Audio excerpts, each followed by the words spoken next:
Hello everyone, Rimea here, and welcome to NSMBWii Tidbits, the series where I'll be showing you guys some interesting things I've learned about NSMBWii over the past few years of modding the game. To start off with, time to mess around with lava. Though the main lava object in the game isn't all that interesting, apart from glitching out in some peculiar ways if you don't set it up quite right, the lava waves sprite is very insane in some cases. Sure, you've got your standard lava wave setup, which both NSMBWii's 5-Castle and NSMBWii's 8-3 use, but then there are all these additional settings to the sprite which are barely used in either game.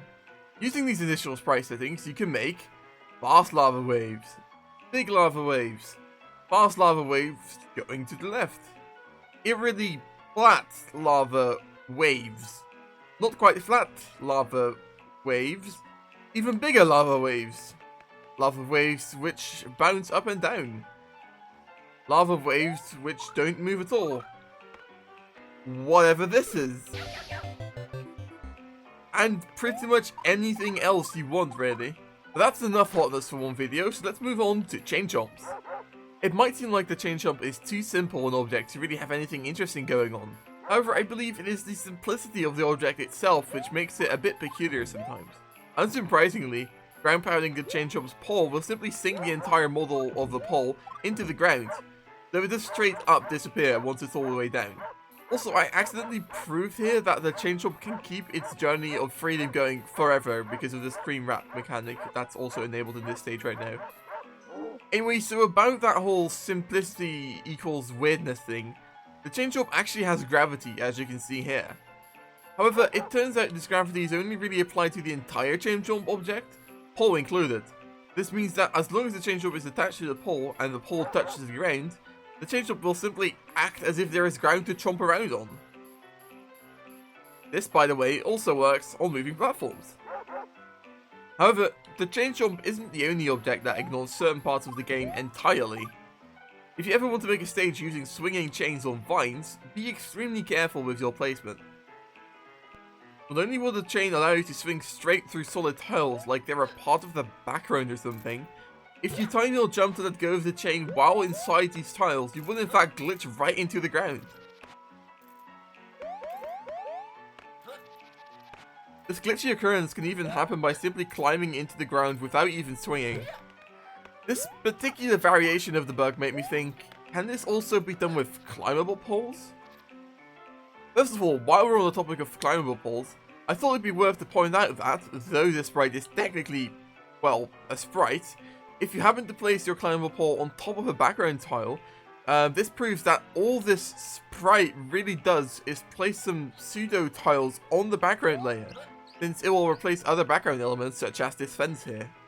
Anyways, disappointingly, it seems that the climbable pole does not allow the player to shimmy down through the ground's collision, unlike the swinging chain. Speaking of collision, the nut platform, which shows up in airship stages, has an absurdly broken collision. First of all, I've heard it said by some that this airship platform needs these specific tiles to function. This is simply not the case, since these tiles have no special properties whatsoever, and the platform does not act differently with or without them. So, about that broken collision, pay close attention as I jump on the very edge pieces of the platform. As you can see, either side of the platform simply has no collision at all. It is honestly insane to me that Nintendo was lazy enough to keep this in the game. Heck, it wasn't even fixed in NSMBWii Deluxe as far as I can tell. Though, to be honest, the existence of NSMBWii Deluxe itself is proof enough of Nintendo's laziness. Speaking of Nintendo's laziness, let's talk about barrels. Yes, that segue made sense. So stacking up barrels like this makes sense, unlike that segue, but Nintendo never did so in the original games. The reason for this is that, absurdly, Mario will not only pick up the bottom barrel if they're stacked up in this way, instead all barrels will shift onto the plumber's head all at once. Even when moving around in pretty much any way you like, these barrels will keep their position atop the plumber's head as if they were attached to him by a rope or something. Though moving a barrel into an enemy from below will simply kill it, if you use this barrel stacking technique and then attempt to pick up an enemy, it will actually work. An enemy which can't be killed so easily is a boo. At least, not the normal type of boo like this. It turns out, though they use the same model, The boos in the Boo Circle sprite actually have some different attributes compared to their shy sibling. An unused object both present in NSMBWii and NSMBWii is this singular Boo Circle Boo, which, though it once again looks the same as the normal Boo, actually won't chase the player or move in any way really. But as I alluded to earlier, it can actually be killed by a barrel, which normal Boos can't.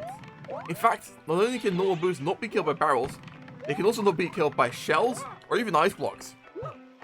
However, the Boo Circle Boos will just chill in place while they let themselves be killed with a barrel, Cooper shell, and an ice block as well.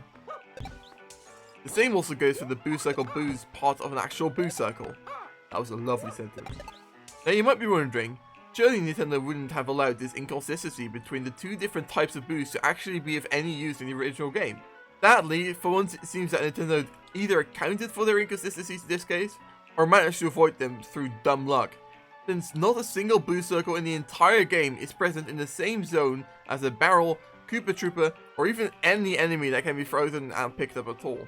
If I missed out on any such zones, please do let me know, but I haven't found any zone in the entire game which has any of those elements and the Boo Circle present at the same time, thus allowing this inconsistency to be shown in the base game. However, there is a funny thing that can be pulled off in the base game using an ice block. If you jump under a midway flag while carrying an ice block, it actually is possible to pick it up, granted the flag has gravity enabled. This allows you to carry the flag around with you for as long as you like. Heck, you can throw your flag into a pit if you want to. Curiously, though the sign found in many NSMBW stages has a similar gravity option as the midway flag, it can't be picked up by the player. Maybe this is because the player doesn't have to interact with the sign in any way to begin with? I don't know. So, can this picking up the midway thing be done in the original game? Sure, why not? Welcome to 1-5, land of the easy star coins, hammer bros, and a midway which moves on a semi-solid, meaning it must have gravity enabled. And sure enough, here I am in the vanilla game, carrying around the midway. The journey of my flagship companion didn't last long, however, as though throwing it off this cliff didn't kill it, it was now stuck on the very edge of this platform, unable to be picked up again. At this point, I started thinking, how far into this level can we go while carrying around the midway? It turns out, really far. So, as long as I didn't foolishly throw my ice block off a cliff, I could get past this chunk of the stage fairly easily. However, this section was a bit of a puzzle to figure out. The problem was that, carrying the Hammer Bro ice block, I wouldn't fit through the gap on the right. Easy solution, however, grab a Koopa, which has a smaller ice block size, and then pick up the midway again. After then jumping across this precariously placed question block, I faced a much bigger issue. Nintendo's Piranha Plant spam in this tunnel section. There was no way for me to carry the ice block through here with the Piranha Plant still present, as I'd be forced to run into one with my ice block, destroying both it and my ability to pick up the midway. However, there was a solution, planning ahead. Before actually picking up the midway, I simply went through the second half of the stage, killing any potential obstacles before they could annoy me while I was carrying around the midway. After doing that, I froze the Goomba because of its small hitbox, ran back to the midway, picked it up, and ran all the way to the goal pole.